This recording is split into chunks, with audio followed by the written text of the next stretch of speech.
Connor Ainsworth, what's Enigma's thoughts on battling since he's been out of it for a while? I haven't watched it for a while because I think it hasn't been interesting. It's the same generic motherfuckers doing this like metaphors and wordplay. Like everyone's trying to be a certain type of rapper. It's because when we were doing it before, people who did metaphors and wordplay, the only people that did that was specifically the people that were really good at it. Yeah. Now, that's why they did it. And that's why they did it. Now, not everybody, that's an insult to a lot of people, but most people are trying to do that, but they're not that good, so a lot of the schemes and the wordplays don't quite make sense both ways around. Yeah. Whereas like 2012, 13, the only people that would drop those bars, you're like, oh shit, okay, cool. Yeah, and like, there was a variety back then, because if you remember like the 2013 or 2012 crop, whatever the fuck it was, everyone had a different role, they had different personality exactly. to You played offer. your thing. Like Mickey was the fucking homeless fucking whatever guy. I think Sharon said something interesting about this. This was back in 2011. He said to me, he goes, the interesting time about battle rap.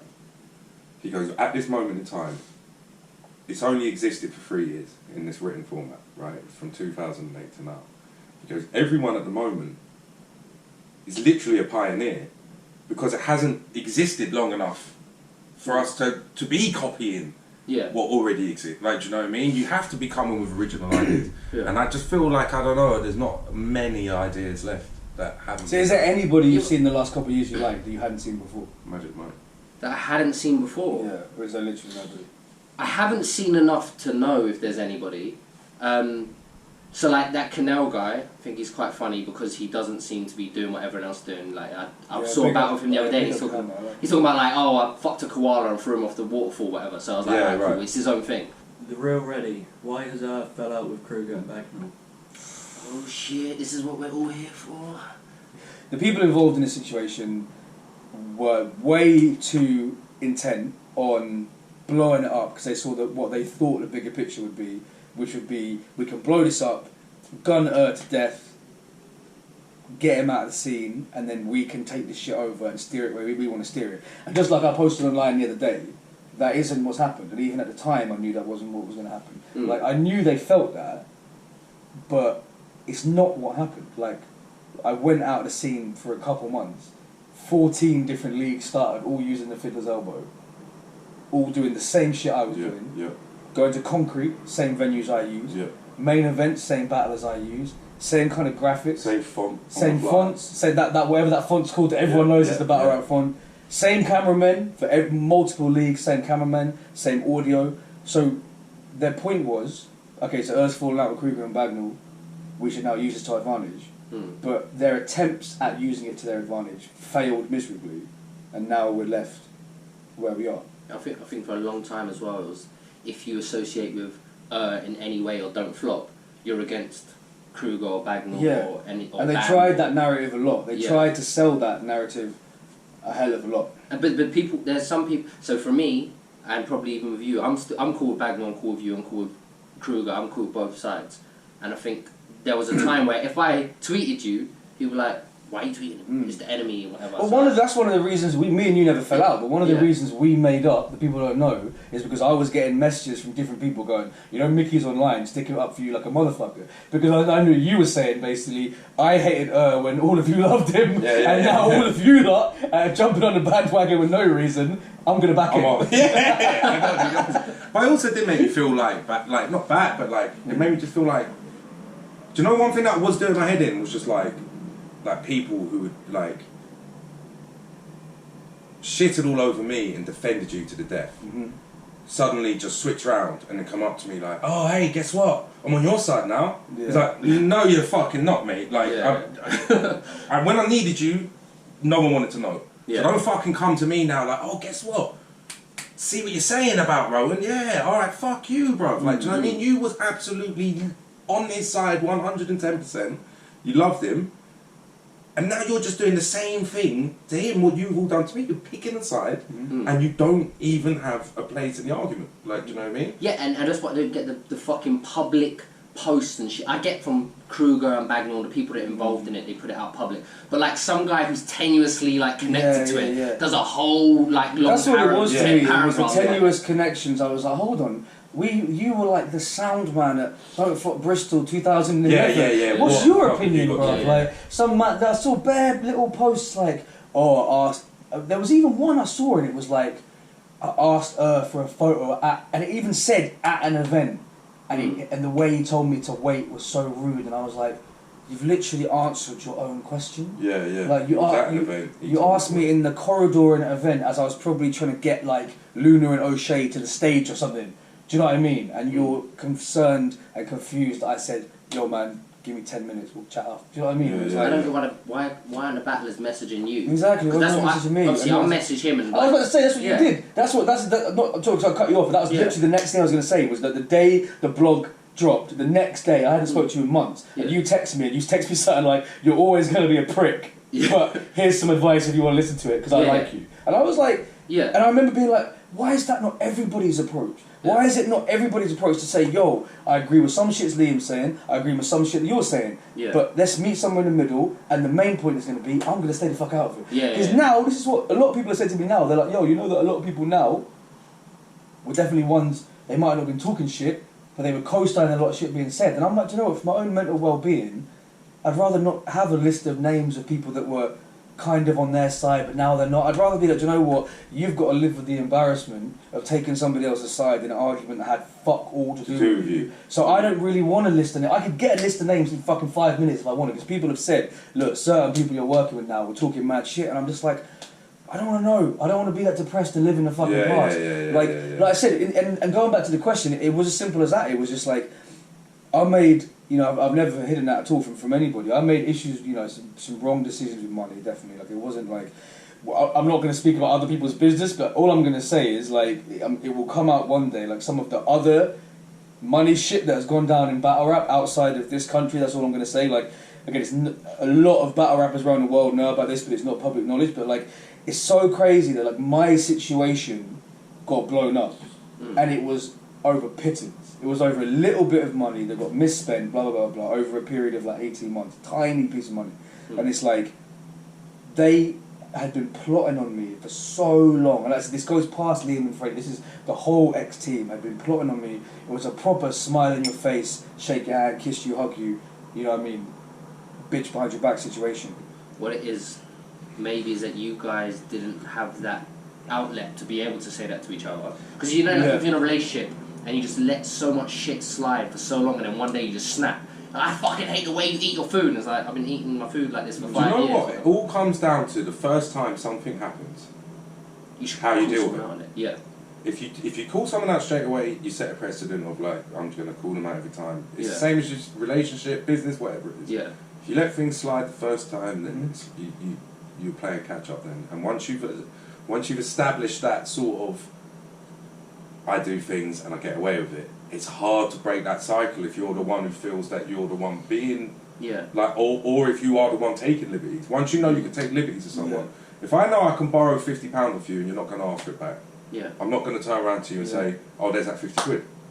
And then whose fault is it really? Is it my fault or is it your? Like, do you know? Then you start to get into that. That's why there's both sides, and that's why I said I can see your side, but I can see their side. Because if you're in a relationship and after 10 years you snap, the other person's like, what the fuck? You don't fucking get loud to me. What? What you you say? what do you think you are? You said this whole time, now you're suddenly bringing this shit. Like, what's the real issue? I was like, but you cannot show me a single time when either one of you, or any of the 7 there was at the time, has accepted fault for anything you've done. And I was like, that's why I've got so much anger. You might be looking at me thinking you're the one in the wrong row, and why are you replying to us as Aggie as we're speaking to you? And I was kind of saying, it's because in your head, you've never grasped the concept that you're not perfect. And you know, this applies to some of them more than others, but it was like, that was the main point I was making. Like, if we'd had a relationship for 10 years, where it was, like you said, an open thing where you could just say what you feel, I could say, do you know what?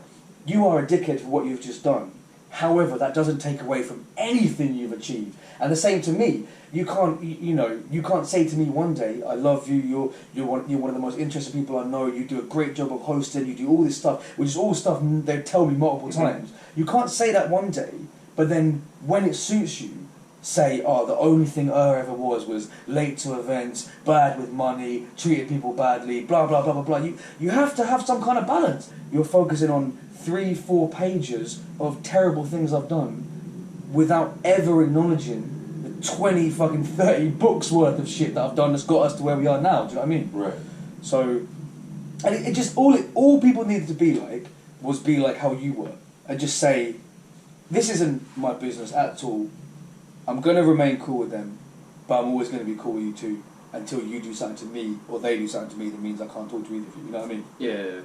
But then I said to you, I can see some of their points. This is what you need to do, and I think you wrote, fuck off. Or whatever you wrote, yeah. I'm giving it a big one, but realistically I was like, don't talk to me like that. Yeah, but then I was like, alright, cool, but just listen to it, whatever. If you don't want to take it on board, cool. And then that was it. And then, I see all these fucking paragraphs, 10 paragraphs from like someone who battled in 2013. Literally. Yeah, I remember one time when it was actually stories like that. Like, Eurgh gave me a strange look backstage for my tryout, and I was like, I guarantee nobody of the staff team at any point even remembers who you are. But you want to get angry at me because you came and choked in your first round, and you hated me ever since I never gave you another battle. Chris Twist Taylor, ask Enigma if he's down for a third battle / decider. No. It's not that I'm not. I just. That means no. Yeah. No, but what more can I say? I'm just not really feeling it. I'm not. I just don't care enough to get that. He's like, I want to get the 2-1, like so that he can say that he beat won. me. Yeah, I won. Yeah. He won one. I won one. I'm cool with a draw. It's weird when like you battle someone and they can't let go of the fact you won. Yeah. Do you know what I mean? There are people out there. Everyone who's battled has one person that can't. That's like, nah, I can't. Yeah, it's weird. Do you know? I think because I like Tongue Twist. He's cool. We're cool. He thinks he won the first one, which maybe he did, and then he definitely won the second one. So he wants that confirmation. No, but you won the first one because of your flip. That was a pre-rip. The pre-flip. the pre-bottle. You know that he said He said something like you got raped in the arse by a baby giraffe or something like that. But I'd seen it on his MySpace page before, and I was like, I bet he's going to use that. And so I had a on his MySpace page. Yeah, that's how old we go. Wow. And but it was him like on stage on Jump Off doing that. I was like, I bet he's going to do that. So I had a flip ready if he did. And when he did it, I was like, this is perfect. Alright. So I did a flip and it made it sound like, oh, it's a debut guy and he's got a flip and everything. So sick. So you know, one of my favourite talking That's of my literally why you won. Yeah, I don't think there's any other quotable lines for that battle. My favourite. And your setup line was something like, I'm a giant. Why'd you make me fight these low midgets? And then you had to fight your own lyrics. I'm a top tier and you make me fight these low bitches or something. Right, you said, something, why'd you make me fight these low midgets? Yeah. But I would battle him. Just, I don't care enough to battle him, but I would. Oscar Wall, 2003. Battle, when? I'm just picturing Yoda. Battle, when? You will never ever hear me saying I'm retired from battle rap, I'm done. Yeah. It might quite likely be the case that I am done, because like you said, I'm not stupid. I know that anyone I step up against is going to have, if not 3 rounds, at least 2 rounds, based on what I know is a lie. There will definitely be. And I don't if they want to don't listen to have that, then people say, why didn't you? Right, and they'll say, oh, you're sucking Eurgh's dick because you want to Yeah. get another battle. Yeah. Which also I don't want it to be. I can't win. Yeah. I can't win. I'm happy. I'm more than happy to stand there. And of course, someone's going to mention it. Yeah. I'm more than happy for someone to stand there and be like, oh my god, your league was flying, and then you fucked up, bro. I fucked up the bag. I fucked up the base. Whatever you want to say. Cool. Fair enough. Of course, I expect bars, and like I said, people saying you put on weight, you've done it, bro. This gives your heart's content on that. But it's just that when we analysed here the other week, we analysed the Illmac battle, and I was saying that like stuff that gets said in battles, you can use the excuse it's only a battle, but people do believe it. No, people do more likely to believe it. Bro, I battled Illmac 10 years ago. He had a single line about my parents paying to fly him out, which wasn't based on any truth. He said it because he knew people would believe it. He had one line based on that, and people, as far as I'm concerned, not all of them, but a lot of people to this day believe that my mum booked his flight. I still believe it now. You're saying that it's not. I still think she did. Gmail swipe. Air transit.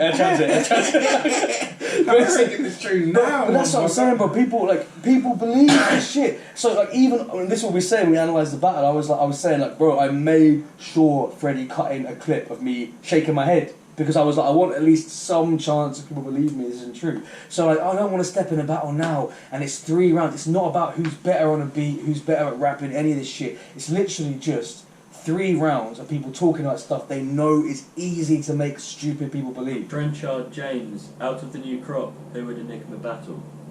I don't even know who the fuck the new crop I don't even think there is a new crop. What's the new? I don't. Who's the new crop? Who is the I new don't know. crop? Who's the newest battler?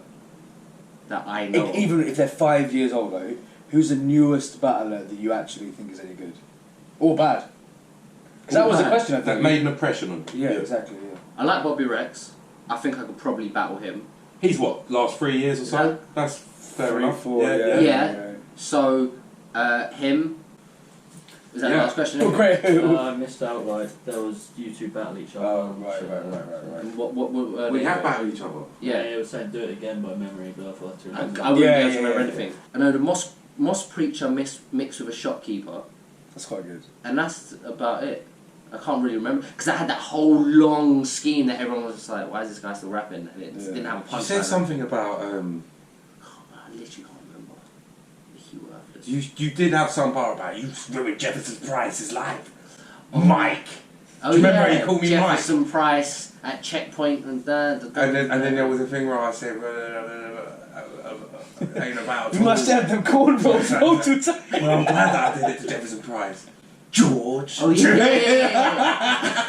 I can't remember. They were the moments that creased me the most when it was like you'd both throw in something that you'd been thinking in the car but you didn't say it. And then you'd randomly say it and we'd all be like, what? Where was that one from?